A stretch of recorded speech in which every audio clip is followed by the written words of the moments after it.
In the 3rd year of the marriage pact, Shu Pei came to bring me home. When he saw my swollen belly, his face tightened with fury. "Whose is it?" he asked through gritted teeth.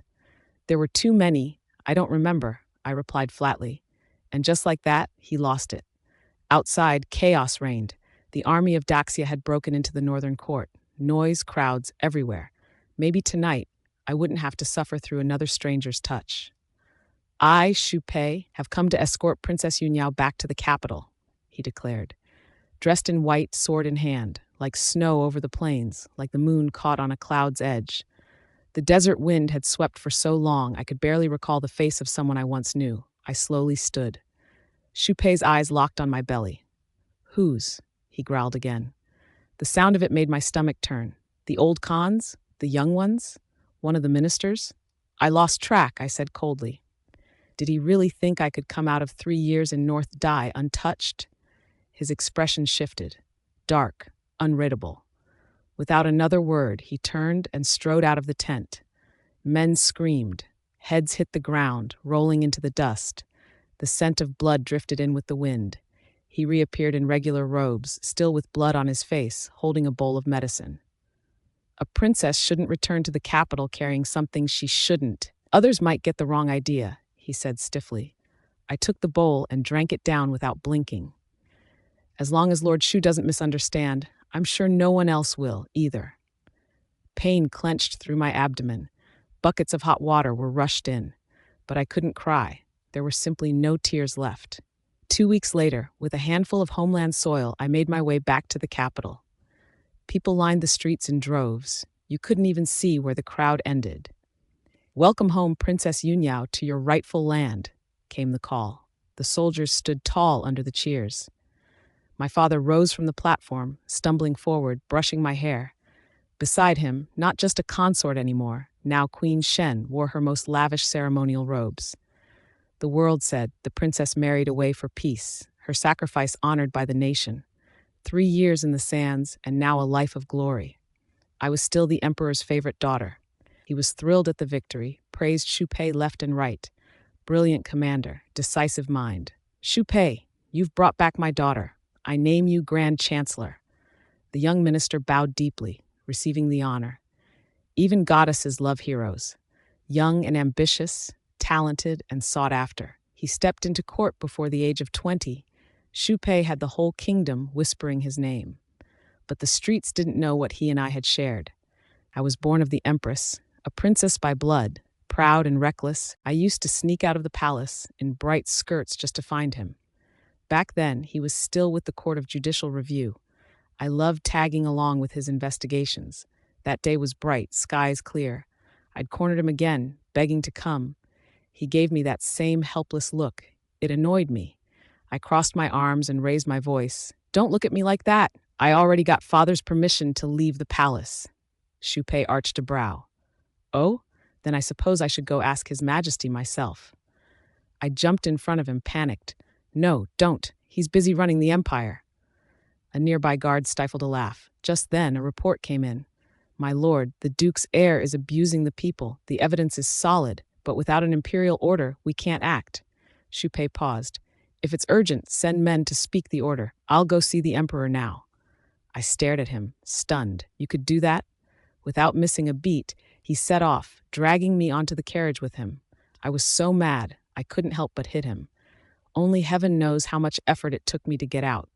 But seriously, Lord Pei sure is a smooth liar when he wants to be. When he caught the sarcastic look in my eyes, Shu Pei flushed. He cleared his throat and tried to sound serious. "It was official business. You were the one making up imperial orders." I rolled my eyes. "Yeah, right. Who'd buy that?" This man always looked so upright, so self-restrained, like he only came alive when he had something official to handle. "Shu Pei, what do you want most in this life?"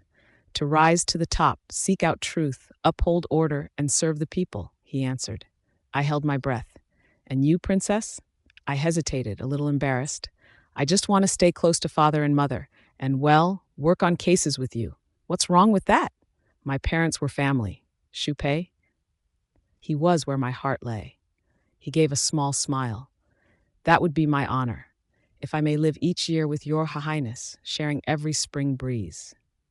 Later, Daxia and Beatty went to war once again.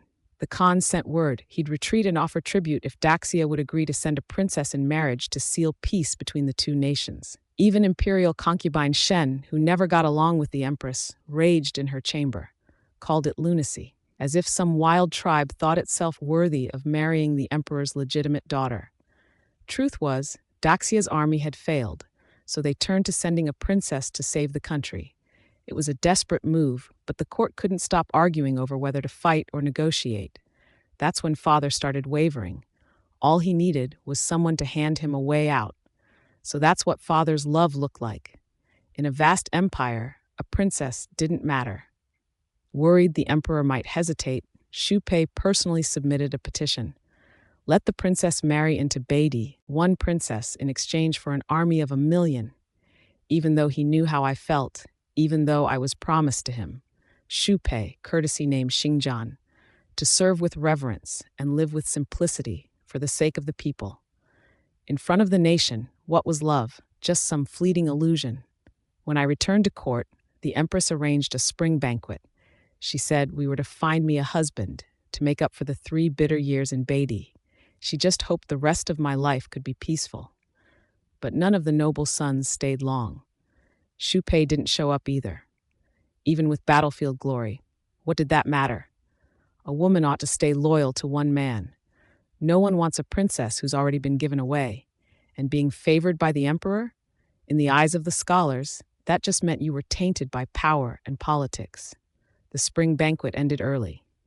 I had a feeling this would happen, but it still left a bitter taste. I asked for permission to move to the princess's manor right away. The emperor agreed. His eyes, conflicted, avoiding mine. I could see it. To father, I was just proof of his cowardice, his willingness to barter a daughter like a trinket. Even Shen, once a sworn enemy of my mother, now looked at me with a touch of pity. This world is hard enough. Women shouldn't tear down other women. She gave me gold, jewels, all kinds of treasure. If I can't help you find a good husband, at least let these buy you some comfort. Just like that, the spring banquet felt like a dream. The guests left and the dream ended. One day I was walking in the bamboo grove with my maid when I overheard some voices. Heard the Beatty prisoners say tons of their men shared princess's bed. Said she danced barefoot for them, that wild dance. Beatty men loved it. Then a young man in green leaned toward a richly dressed boy and smirked. Isn't Heng Shen always into the dancers of Pinkang Lane? Bet the princess dances better. Why not do as the queen wishes and marry her? The crowd burst into laughter. The rich boy turned bright red. 5 generations of marquises in my family. How could I stoop to marry someone like that? A ruined princess. Just imagine bringing her home. Our ancestors would rise from their graves. The maid's face turned pale with fury as she shouted, "How dare you? The princess was ordered to marry for peace. Who do you think you are to talk like that?" I slowly stepped forward as the noble young masters scrambled to kneel. One of them, dressed in a fine brocade robe, gave a nudge with his chin toward my feet and smirked at his companion, his eyes dripping with scorn and mockery.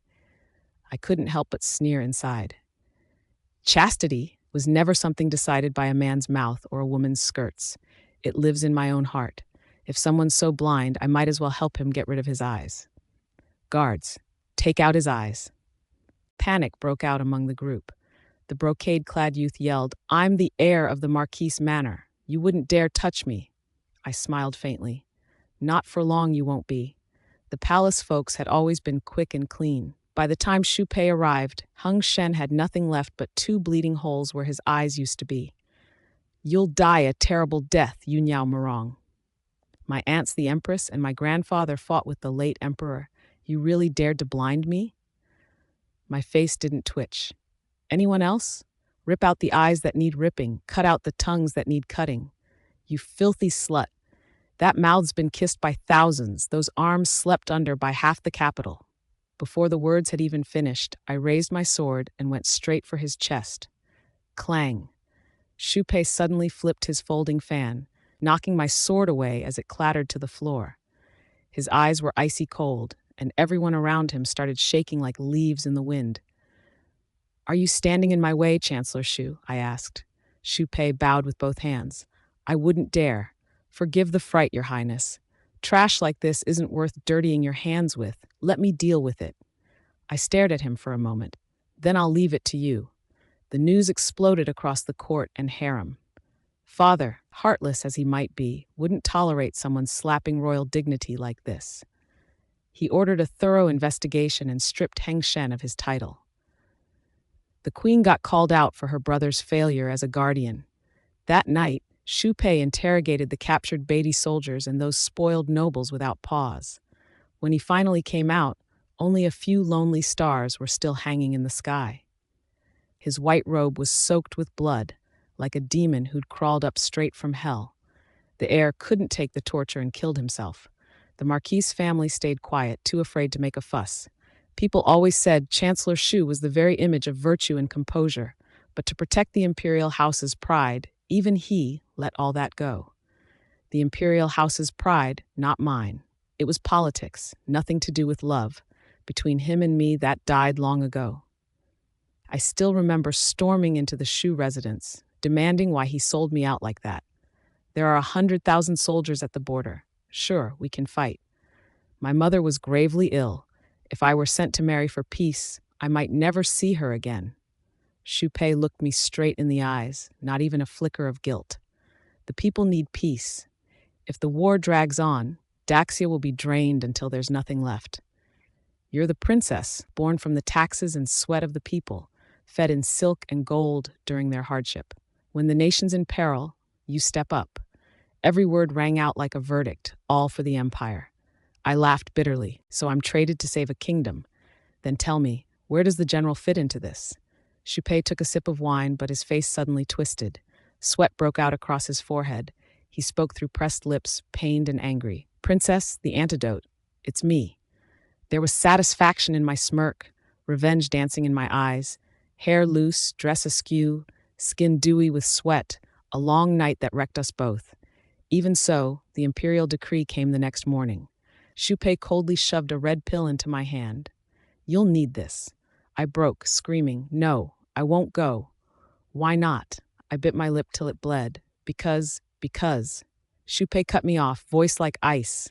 Because we slept together without a proper marriage? One sentence crushed my pride into the dirt. He spun the white jade ring slowly between his fingers, voice calm and distant. That reason, I could say it in front of all the officials in the whole country, no shame at all.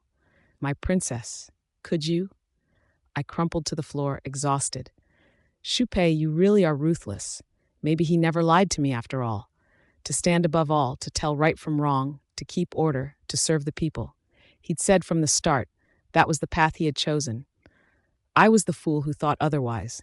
But really, are the taxes, the labor, the wealth and luxury all just for me alone? To inherit a title, take an office, rise to power, even rule a kingdom. Isn't that all supposed to be men's business? Then why do they expect me to shoulder responsibilities they never let me have a say in? Is it because the men of the world are so useless that they need a woman like me to carry their so-called duty to the nation? You can't go against the emperor's will. And so, dressed in red, I walked into the endless desert. Meanwhile, Xu Pei was named Crown Prince's tutor and rose step after step. When I first arrived in Beatty, I was still the noble Princess Yun-yao. Everyone in the royal court of Beatty treated me with respect. As long as my homeland stayed strong, I could have lived out my days in peace.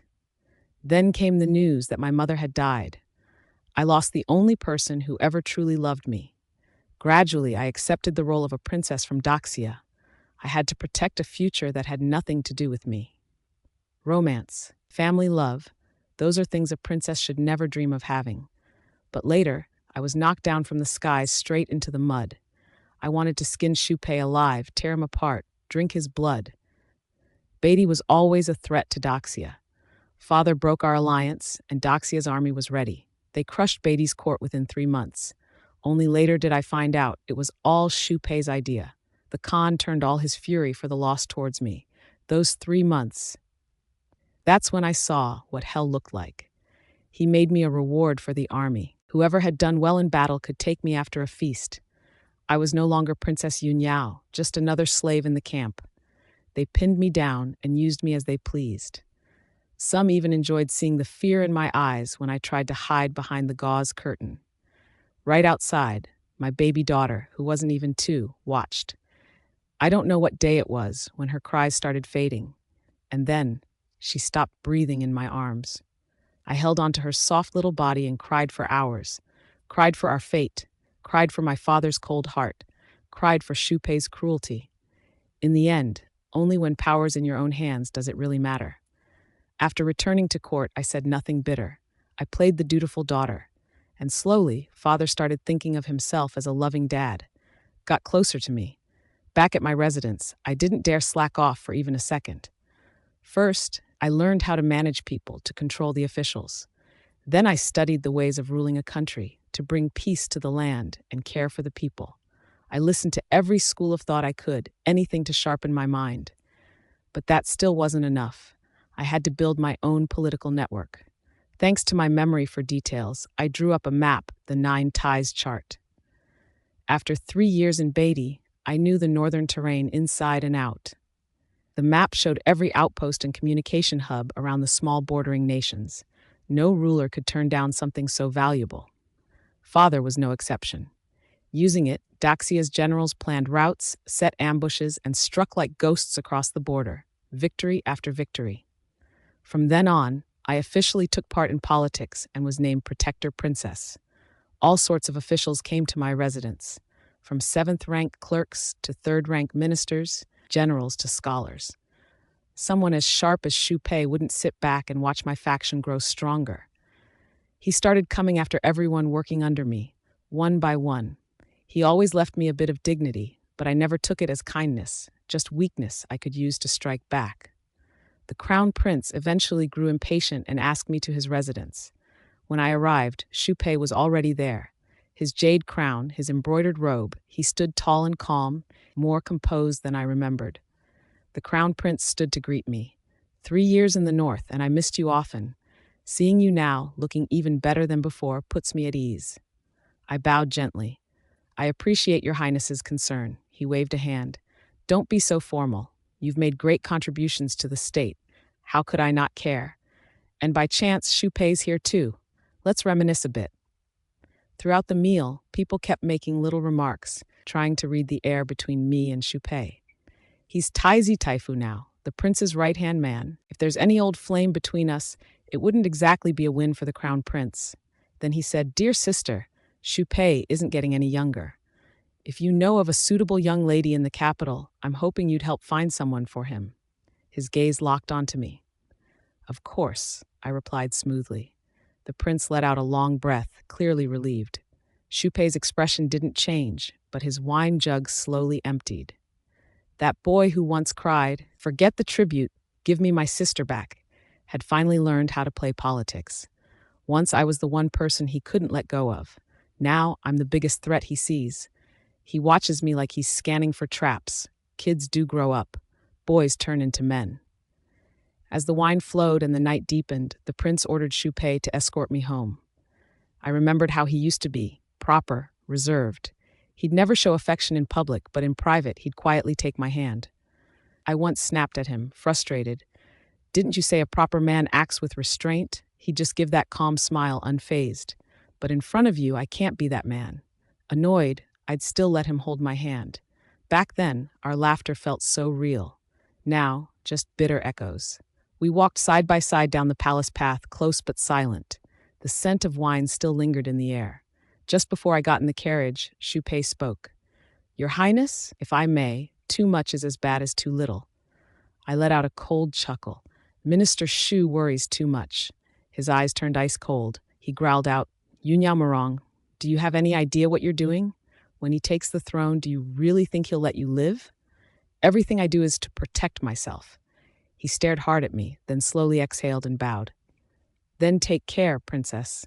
Did he think I was protecting myself or digging my own grave? Clearly, he thought the latter. After that day, Shupei showed no more mercy. Gone was the courtesy, only ruthless cuts remained. Years of my careful planning were half destroyed overnight. That's when I realized just how deep his power ran. But I wasn't worried. I had people ready to fight for me. Shupei might have forgotten, I was once his best student. To balance power is nature's way. Every ruler must understand it. Though our father aged, the deeper his hunger for control became. Even with a crown prince in place, he couldn't stand letting anyone else hold the reins, and that gave me the opening I needed. Eventually, father grew ill. He named me regent princess, tasked with helping the crown prince govern alongside Minister Shu. Help and surveillance, both. In matters of state, Shu Pei and I actually agreed. Promote talent, cut taxes, build irrigation, expand borders, bring peace through force. The tribes fell in line. But beneath the surface, we were at each other's throats for power. He pulled in the imperial guards to lock down the city outside the palace. So I teamed up with the court physicians and the palace guards to take control of everything within the gates. He won over the noble families with spotless reputations. Then I turned to lobby the royal relatives. The advisors in my estate saw Shu Pei as the enemy, and his people? They probably wished I'd vanish off the face of the earth. The princess's faction was already standing toe-to-toe with Prime Minister Shu's camp. Bit by bit, I gained foothold in the inner palace. The queen acted clueless on the surface, but behind the scenes, she stirred the pot. It was like she wanted me to rip off this veil and see the filth beneath. "Why are you helping me, Your Majesty?" Her thoughts seemed far away as she answered, calm and distant, "Because the Shen family owes you." Turns out father and mother had long grown apart. When mother got seriously ill, he was too busy indulging himself with his favorites in the harem to care. He couldn't even stand to look at the frail woman who used to be his empress. He just wanted her gone to clear the way for a new one. Later, he had his eyes on the funds meant for the cavalry, used them, under the excuse of praying for blessings, to build an extravagant Moonview pavilion, all while the empire was on the brink. And Uncle Shen, he helped him do it just to stay in favor. In the end, mother passed, and the emperor put a Shen woman on the throne. The queen laughed with tears in her eyes. "All my life I was called clever, but I wasted it fighting over a man-lat with your mother." "Did my mother say anything before she left?" I asked. "She called out your name all night, Yun-yao." Then she turned and walked away from the palace that had held the mess of her past. I knelt on the stone steps, sobbing, unable to hold it in. So this was my father? This was the nation I gave up my dignity to protect? Through blurry eyes, I saw Shu Pei rushing toward me, white robes flying. Was it the queen who sent him? He pulled me into his arms, voice hoarse. "Yun-yao, you still have me. Let's end it here, please. This isn't the same kingdom from 3 years ago. I'm not the same Shu Pei. I can protect you now." His burning tears slid down to my neck, rattling something deep inside me. But I wasn't the same Yun-yao Murong anymore either. I believed he meant what he said, right now. But feelings change. Old memories flooded back. I kept my voice level. "You knew about the embezzled military funds all along." "Yes." "And the marriage pact? It served both the empire and your career." "Yes." A bitter smile touched my lips. "I've seen how you step on broken daughter's bones to climb your ladder. But I'm not going to be the girl buried under your success." Behind me came a low plea. "Yun-yao, just this once. Betray someone once, and I'll never trust you again." I fixed my makeup and walked outside. "Yun-yao, don't look back. Just keep going. What's behind you are young girls' dreams, springtime after springtime, and pain that cuts to the bone." Staring at the frail figure lying on the imperial bed, I felt nothing but disgust. As my mind drifted, he suddenly said, "Yun-yao, do you still hate me? You should rest, Your Majesty." "Your Majesty? You wouldn't even call me father anymore." I set down the medicine, eyes meeting his. "Do you really think I have no reason to hate you?" His breath hitched, trying to argue. "I am the emperor. You were all born to obey me. You're the daughter of the empire. You were meant to sacrifice for it." I let out a cold laugh. "For the empire, or to clean up after a self-indulgent ruler like you?" His face turned scarlet. "Watch your tongue. Did I lie? You failed as a ruler, failed as a husband, and failed as a father. Tell me, where did I go wrong? You chased pleasure without care and betrayed the empress's love for you. You even threw your own daughter into a foreign land just to keep your throne a little longer." The emperor forced out a breath, his voice trembling. I should have you executed, ungrateful girl." "How?" I stepped closer, my eyes cold. The palace is under my control now. I wanted to wait, but your time's up, father. I'm sending you off early. No man in this empire could hold it together. I'll take the reins myself. He glanced at the medicine bowl by his bedside, eyes widening in horror. You. And then, with that fear still on his face, he stopped breathing. I just stood there, frozen. In that moment, I wasn't the woman hardened by war and blood. I was the little girl clinging to her mother's hand, waiting for her father to return from court. Back then, they looked like the perfect pair. And I used to be the happiest girl in Daxia. That life felt lifetimes away. I wiped my face dry, reached beneath his pillow, and pulled out a hidden imperial edict. After reading it, I tossed it into the brazier and watched it turn to ash. Then I took out the one I had prepared, pressed the jade seal down. Firelight flickered against my face. Shu Pei stepped in and immediately sensed something was wrong. He rushed forward, checking the emperor's breath. Then he looked up at me, stunned. That hand, the one that once brushed away my tears, now pointed a sword at my throat. His voice shook, thick with fury. Yun-yao Murong, how dare you kill the emperor, your own father? You rewrote the imperial edict? I met his stare head on. Why wouldn't I? He owed me. He owed mother. He owed this empire. Then I untied my sash, slowly pulling off each layer of clothing. I left only a tight chest wrap on. And there it was. That flicker in his eyes, shock, pain, and something softer, pity maybe. He stumbled back, steadying himself with the sword. But I wasn't finished. I stepped forward again, forcing him to look. Every scar on my skin, every mark, told the story of what I'd been put through. Shu Pei, the hate I feel for him, it's the same hate I carry for you. If you're going to kill me, do it. Go ahead, step outside and tell them I'm a traitor. Say it. Blood rushed from his mouth. He couldn't hold it in anymore. I turned away as he coughed, the red spatter landing on my shoulder like plum blossoms on snow. His face turned pale, drained of all color. He dropped his sword and wiped the blood off his lips before stumbling out of the hall. I had won. I told him once, I was his best student. I straightened my robes and followed him out, handed the edict to the eunuch, and declared the emperor's death. His Majesty's body has begun to fail. To secure the realm, he has passed the throne to Princess Yun-yao Murong, who has proven her talent and virtue. She once married into a foreign tribe to protect our borders, and after returning, governed wisely, offering invaluable counsel. Her deeds are respected throughout the land. From this day forward, the empire recognizes her as the rightful ruler. I accept this edict. There was already a crown prince, a woman taking the throne? Unheard of. The court froze, silent, unsure. My guards were ready, hands on their hilts. Then Shu Pei stepped forward like a man possessed, robe swirling as he knelt to the ground, and with a clear voice he said, "Long live the empress." One shout turned into many. Long live the empress.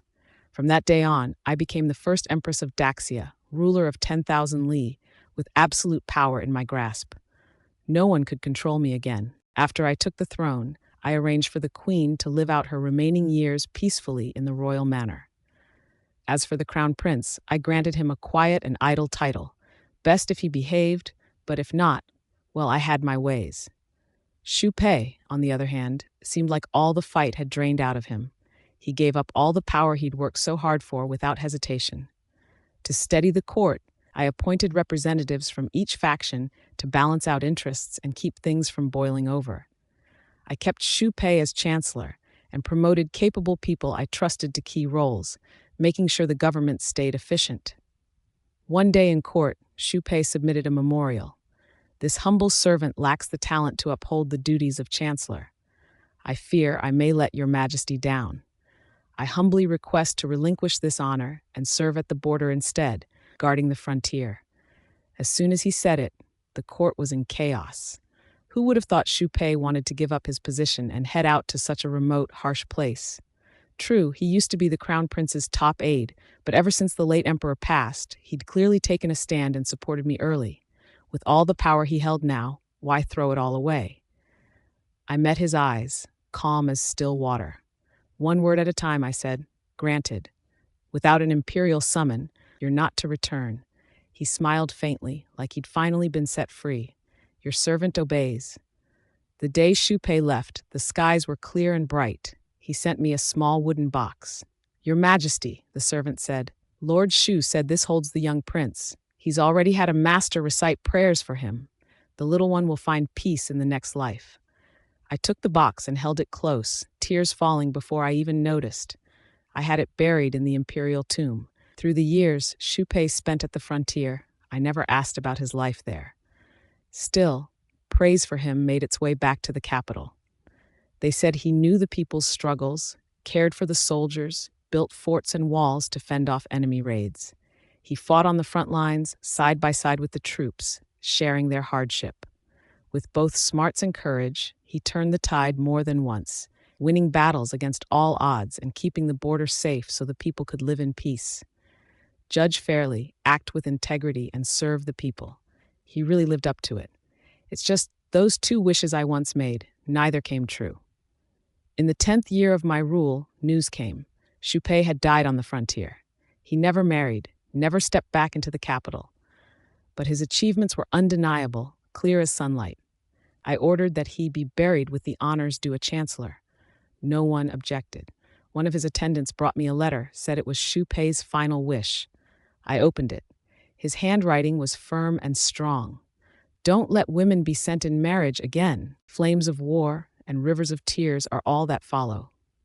I sat in silence for a long time. He was gone, and it felt like he'd taken all my joy and sorrow with him. I took out an old embroidered pouch and tossed it into the incense burner. Through each passing year, we shared the spring wind. 8 words disappeared into the flames. Morning light was faint. Time for court. My eyes burned. The road ahead would be bright but lonely. I gave the order. From now on, in Great Xia, any ruler who sends a woman in marriage, execute them. For the rest of my life, I poured myself into governing. I established a system for female officials, letting capable women join the court alongside men. Gradually, the country became rich and strong, with peace across the land and envoys coming from all directions. Later generations called it the Yuanjing era of prosperity. My name is Shu Pei, courtesy name Xingjin. I come from the Hedong Shu clan. Since I was young, my father always told me, a gentleman should stay modest, know right from wrong, uphold integrity, and serve the people. But I didn't quite agree. You can't talk about honor and virtue when people are starving. Without power, how can you help anyone? So I set my goal, climb as high as I could, understand justice, hold the line, and work for the good of the people. I studied hard, passed the exams, and threw myself into work, never allowing myself to slack. I thought life would just keep going like that. I didn't know what trouble looked like until I met Princess Yun-yao Murong. She could talk your ears off. Honestly, I'd never seen a woman who loved to chatter like her. But she was a princess. What could I do? One time, I was heading out on a covert mission to check out an underground gambling den. She insisted on tagging along. Of course, we got spotted by the greedy owner. My heart sank. What was I thinking bringing her along? Now we were bound to get caught and beaten. I decided I'd take the hits and just try to shield her. She was decent looking, after all. Wouldn't be good if that face got messed up. No one would want to marry her. Turns out she moved like a monkey and was already halfway up the wall before I even started running. If I didn't hustle, she'd be miles ahead. Having a princess like that on my road to greatness didn't sound too bad. But too bad, that was the last time I saw her that full of life. Back then, she said she wanted to be around the emperor and empress more, and she wanted to solve cases with me. I was over the moon. We begged the empress forever, and she finally agreed that once the princess came of age, she'd let His Majesty arrange our marriage. I dreamed of growing old together with her, year after year. Then war broke out. People said the northern border had 100,000 soldiers. But I knew better. Our military funds had long been misused. I understood men far better than she ever understood her father. The emperor wouldn't dare halt construction of the Lanyue Pavilion. It'd blow his cover that he was squandering wealth. The northern tribes didn't know how weak we were, so when they suggested a royal marriage, he gladly took the bait. It was the only way to keep peace. If she refused, she'd just get on the emperor's bad side. I stepped in and suggested the marriage myself. I knew the empress was on her deathbed. Arranging this now would surely make Yun-yao hate me.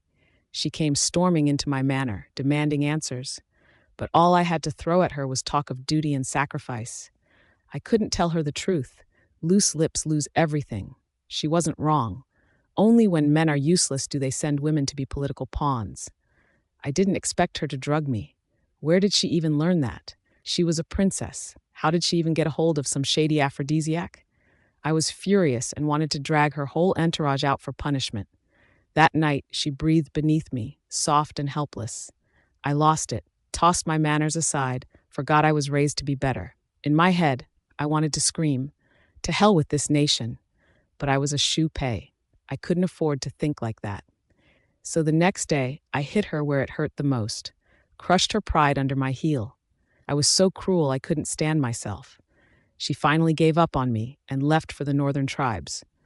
I went to see the empress on her deathbed. She told me to get out. I promised I'd bring the princess back home. That slap she raised never landed. She glared at me, her voice faint. "You have to bring her back." I nodded, gave her 3 solid kowtows, and walked out of Phoenix Palace. I spent 3 years planning, finally convinced the emperor to send troops north. I caught the old Khan alive, hoping we could trade for her. But the Marquess of the North's son ruined it all, killed him for glory. I couldn't wait any longer. Every delay meant more danger for her. But I was too late. By the time I got to her, she was pregnant, didn't even know who the father was. Even their little boy, barely 2 years old, had starved to death. I loathed myself more than ever. Outside the tent, I lashed out, slaughtered every man in the king's court I could get my hands on. If my deputy hadn't stopped me, none would have walked away. I handed her a bowl of medicine to end the pregnancy. She drank it, and with that, there was no going back. Back in court, the queen planned a spring banquet for her, and I thought maybe if she met someone else, fell in love again, lived a peaceful life, that would be good too. She was the brightest girl in the whole capital, the bravest girl in all of Daxia, and the one Shu Pei loved the most. Yet there really were fools out there who looked down on her, calling her unchaste. The heir of the Zhenbei Marquise, again, it was him. I couldn't let Her Highness end that scum with a sword and give others something to use against her. So I'd do it. I'd be the one to deal with him. I took on the sin myself. That night, I used every torture I knew. The more those Beatty captives and young nobles talked, the harder I struck. Over time, I noticed she started to change. She began seizing power, so much that even the crown prince felt threatened. I couldn't let her keep going like that. What would happen to her once the crown prince took the throne? So I kept clashing with her again and again. Every move I'd once taught her, she now used back on me. The back and forth, it wore us both down. I guess I always underestimated her. Then one day, the queen summoned me to Fengyi Hall. She was there, crying so hard she couldn't even speak. I knew then the queen must have told her everything. I begged her over and over, but she no longer believed that my protection could shield her from the storm. That's just how she is. When she loves, she gives it all, but once she lets go, there's no turning back. That's when I realized the breeze that once stirred us both had died out 3 years ago. The emperor was useless, stuck in bed all day, and the crown prince could hardly govern freely. I went to the emperor's quarters just to see how long he had left. But what I saw, Her Highness, killing her own father, rewriting his final words, I was furious. Yun-yao, Murong, are you out of your mind? If this ever got out, death by dismembering would be the least of it. She took off her clothes, forced me to see her wounds, forced me to face her torment and help her finish what she'd started. The most delicate person I'd ever known, how much had she suffered to get here? The moment I saw her kill the emperor, I knew I'd cover for her, no matter the cost. But she couldn't trust me, couldn't risk it. How else did I walk into the palace without resistance? Why would a woman go to such lengths, strip her dignity away, fight for the throne? She'll never forgive me. That much is clear. Yes, all the men of the world failed her, so let her have this empire then. When I shouted, "Long live the emperor," the crown prince's eyes burned with rage. He cursed me like I was a traitor. But it was too late. Those curses drowned in the roar of "Long live the emperor." At court, I gave up my position as chancellor and chose to govern the borderlands. Half a month later, I brought a handful of soil back to the capital. Without her command, I was forbidden to return. Better that way, spare her the pain of remembering. At the border, I wore myself out to defend Daxia. I gave back everything I owed her, by giving it all to the land she now ruled. Under her hand, Daxia grew stronger each day. No one could manipulate her anymore. No one could threaten her. Years passed. I spent a decade in that desert wind. I wondered, did she ever think of me while she was here? The way I missed her, if only for a fleeting moment. The physician said my illness had built up over time. I didn't have long left. But she was firmly on the throne, and I had nothing left to worry about. Our shared agony had always been that marriage alliance. Do I regret it? I can't say. If I could live it all again, I'd still do the same. I'd stay true to the people, even if it meant letting her down. I had my attendant deliver a letter. Never again send beauty into war. Let not fire and tears fall together. I pulled a worn pouch from my robe, her embroidery barely visible now. I couldn't bear to burn it. If she sees it in the afterlife, what pain would touch her again? Year after year, we held spring's breeze together. Year after year, never met again.